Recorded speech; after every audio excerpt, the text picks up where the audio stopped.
Coming off the heels of WrestleMania 33, SmackDown Live has continued to prove that it can hang with Monday Night Raw, even when Raw puts on its best show. We had one big return, we had two NXT call-ups, a Women's Championship title rematch, and a street fight. And we are going to talk about it all right here, right now, on the Sledgehammer Wrestling Show.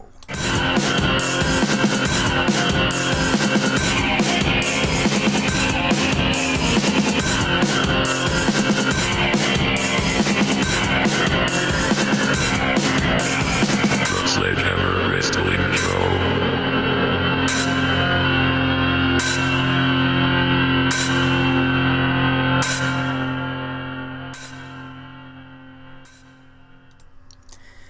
We head back to Orlando, Florida one final time before we wrap up WrestleMania weekend, and we're wrapping it up on SmackDown Live for the first time, having a SmackDown Live after WrestleMania that has been made to be as epic as the Raw after WrestleMania, definitely taking the show seriously and not disappointing one bit. Hello everybody, welcome back to the Sledgehammer Wrestling Show right here on Sledgehammer TV. I am your host Nick Nightmare, and SmackDown Live, boy, was absolutely fantastic. Another great show this week. I expect SmackDown to continue on this roll as they have been the better of the two shows throughout the year so far.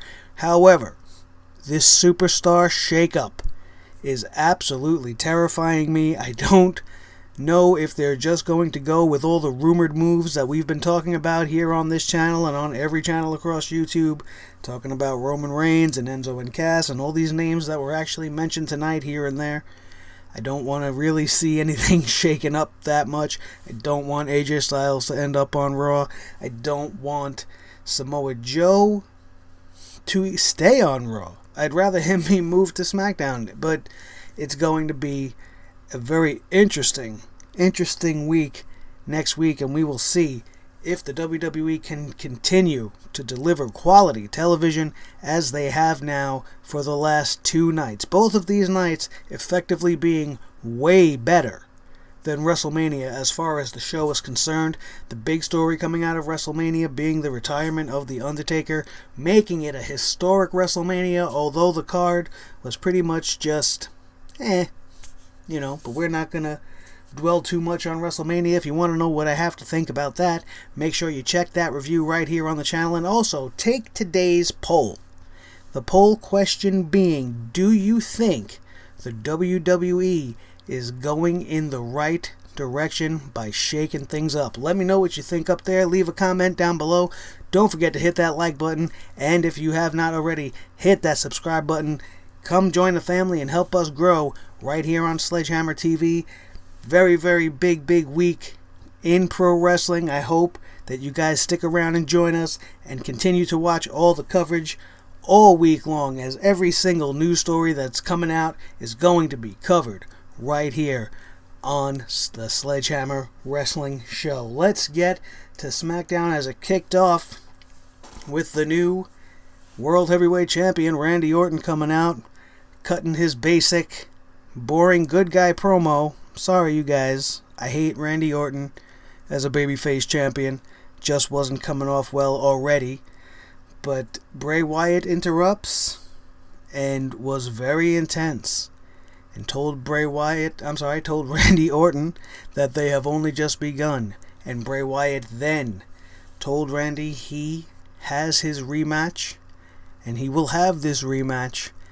And it will be a match that will not only challenge his body, but his mind. Effectively challenging him to psychological warfare in something called the House of Horrors match, which I'm excited to see. I don't know if they're going to start wandering down that broken Matt Hardy territory where we're going to have a match outside the arena somewhere, filmed somewhere else, doing something kind of wild and crazy and supernatural stuff, and I'm all in, man. I am all in. We had the lights go down and come up, as the Wyatt family is known to do, to reveal a returning Luke Harper in some psycho-like cyborg sheep mask now, in an all-black outfit. He looked great. He looked like he was ready to go. The new Wyatt family, even though it's the same two members, but the rest of the family's missing, so it's just the two of them right now. Bray Wyatt's family reunited. Just the two of us. Bray Wyatt and Eric Rowan. They looked great. They started attacking the champ, only to have, and anybody with two eyes could pretty much see what was coming next. Luke Harper's music hits. He comes out. We get a tremendous back and forth in the ring. Looked very intriguing, and we all know what's coming. The main event was made as a tag match between the two opposing sides. The new Wyatt family of Eric Rowan and Bray Wyatt going up against the Randy Orton family, Randy Orton and Luke Harper.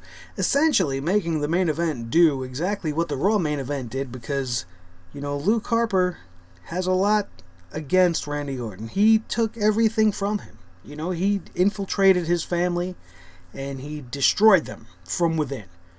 And essentially costing Luke Harper everything that he had going for him. He cost him his relationship with Bray. He got him kicked out of the Wyatt family. We don't know what that really meant to Luke Harper. So, just like Seth Rollins and Finn Balor, you have two kind of opposing magnets sticking together, at least for tonight. And it does look like this is where they intend to take the feud and, have maybe even more members of the Wyatt family come up. New people, maybe a Sister Abigail, I hope, finally shows up. I know she's supposed to be dead, but so is The Undertaker. Why not have Sister Abigail come? It would just make everything so much more interesting, especially if they're going to stick with the Randy Orton Bray Wyatt thing. Hoping it comes to an end quickly and that Bray Wyatt somehow gets his hands on the belt again and he can continue moving forward with some new and fresh stories and opponents. Hopefully broken Matt Hardy. Again, this shakedown, man, it's messing up any kind of plans that I can throw at you. Like, I can throw any kind of storyline at you I want with what is presently being presented on both shows, but come next week, everything I say could be complete and total bullshit. So for the rest of this night, or at least for the rest of this review, we're just going to go over the card. SmackDown Women's Championship rematch. Naomi, the new glowing Women's Champion, defending against the former champion, Alexa Bliss, who wasted absolutely no time cashing in on her rematch clause and probably wishes she did not do so, because although she had her moments and both of these girls looked absolutely fantastic, and Naomi really looks like a champion. She looks like she's deserving of a champion. She was selling the leg injury. I don't know if she really did retweak it, because it looked like she was feeling kind of awkward, or if she's getting better at her selling and acting skills, because I definitely was kind of debating whether or not this was real or not. But fantastic match between the two girls. Alexa Bliss looked like she was about to gain the upper hand, only to end up back in that submission hold, which I'm not sure what she's calling it. Is she calling it the glowing rings or the glow mission? I don't know. Something, it's probably got something with the glowing tap out submission move. But Alexa Bliss taps out again. 2 matches in a row to Naomi, pretty much solidifying her as the top female in the division, and I have absolutely no problem with that. She's worked really hard to get where she's at. I don't like the way they went about doing the storyline, but I'm very happy for her, and it's quite alright with me that she's the top of the heap. And we'll see what they have in store after the shake-up for the women's division on SmackDown. Kurt Hawkins, an absolute waste of roster space and time and money, standing in the ring, and I'm going, oh no, we were starting off so well, what are we doing here? Only to have him issue an open challenge, where I assumed Shinsuke Nakamura was going to come out, because it's been heavily rumored that he was coming out tonight. But I was pleasantly surprised that they didn't waste him on a talent such as Kurt Hawkins, and we got the Perfect 10. Tye Dillinger finally making his main roster debut. If you guys don't know, he's been with the company for almost a decade down there in developmental. He had a tryout way back in the early or mid 2000s and has been just bubbling underneath. And then with the formation of NXT, he came back to the company again, became the Perfect 10, has gotten over tremendously with the NXT crowd, and as you could see tonight, he's definitely main roster ready, at least in the eyes of the fans. Nobody missing a beat. Those 10s were rampant all night long. Tye Dillinger defeating Kurt Hawkins with ease, and I couldn't be happier to finally see him up on the main roster. Coming up after this, we had The Miz and Maurice come out, but they came out dressed as John Cena and Nikki Bella. And the best part about this sequence was as soon as Cena's music hit, and it hit the hook, the crowd was so intense and so happy to be able to tell John Cena that he sucks. They were ready to hit Mr. Hustle loyalty and respect with everything they had, as they just rained down with the John Cena sucks, John Cena sucks. And then you realize that this monkey jumping around on the stage is not John Cena, but it is, as I said, The Miz. And Maurice, dressed in her Nikki Bella garb that they were in the little Total Bella's bullshit skits from the previous 2 weeks. And it was so great. It was just so great. And he didn't stop with his impression all the way to the ring, in the ring, didn't miss a beat, hit every single thing, looked just like John Cena. And Maurice was fantastic with her facials and her overly jittery movements, and she just came off great. And the whole sequence was fucking amazing. And I was kind of wondering where this was going. And then the lights, or the camera rather, turned to the entryway to reveal a violinist. And then he would play a familiar melody while the lights would hit and go to black. And Shinsuke Nakamura, the king of strong style, would make his way down the SmackDown ramp, debuting for the blue brand. And once again, my inner soul felt great, because I was so scared he was going to go to Raw and be wasted, and Raw just seemed to be stacking the deck after last night. They have so much talent that if they have a bad show, it's almost inconceivable for them to have a bad show. With the addition of the Hardys and the Revival and Emma, every single division got 100% better. Raw's content should be 100% better each and every single week. I don't want to see it lapse. I don't want to see anything drop, and the same holds true for SmackDown tonight. We had Eric Rowan, we had Tye Dillinger, and we had Shinsuke Nakamura all come back to the roster tonight, or make their way up to the roster tonight, 100% making the SmackDown roster just as good as the Raw roster. The shakeup is going to mess everything up. That's my fear. It's going to mess it all up.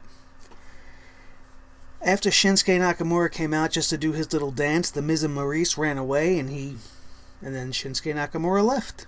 He got a fantastic, well-deserved reaction from the crowd. I was very happy with the way Orlando welcomed him. It is the home of NXT, so you shouldn't have expected anything less. Everybody down there knows him. But it does give a note to the fans on TV that this is how you react to Shinsuke Nakamura, and hopefully crowds across the country follow suit and give this man the props he deserves. Nothing happened between WWE's It couple and the King of Strong Style, but it was worth every single minute. We had an absolutely great street fight between the Intercontinental Champion Dean Ambrose and Baron Corbin. This match should have been the WrestleMania match. It should not have been changed, not even one bit. Baron Corbin should have won the way he did tonight on SmackDown, absolutely going through hell to destroy the Lunatic Fringe and pick up the win, and he should have been crowned the Intercontinental Champion last night in this exact scenario. Take this exact match, put it on Sunday, and you have a super megastar born in Baron Corbin. Instead, we get a great match tonight, which only ensures us that Baron Corbin will get another shot at the Intercontinental Championship, because he has beaten the champion in a street fight. Probably going to be at the next SmackDown branded pay-per-view, and that's where we'll see Baron Corbin elevated to the next level. This match was great. Lots of furniture coming out, lots of props, lots of chair shots, lots of great stuff. You watched the show, so you know what I'm talking about. If you didn't watch the show, what are you doing here? go watch the show and then come back and watch me talk about what happened. Because why would you let me ruin all of this for you? What's the matter with you? Anyway, I digress. We come to Shane McMahon coming out to address this shakeup that I'm so fucking terrified of. And he doesn't actually address the shakeup at all because the Phenomenal One comes out. The only reason being he wanted to show his respect to Shane McMahon. The two shake hands, and that's the end of the segment. And I didn't really like it too much. I'm glad that they're moving away from it as a storyline. But all this says to me is that AJ is going to be moved over to Raw. He settled his beef with the commissioner. They shook hands. All is well. The relationship is fine. And now he's going to be shipped off to Raw. Hopefully they have big plans for him. There is Samoa Joe there. Finn Balor is there. The rest of the club is there. Who knows what their plans are? We'll just have to wait and see and hope for the best.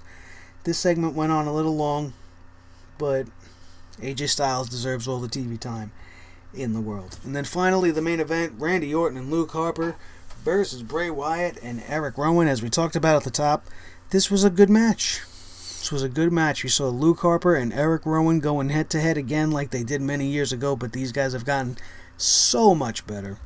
And they were taking tremendous risks.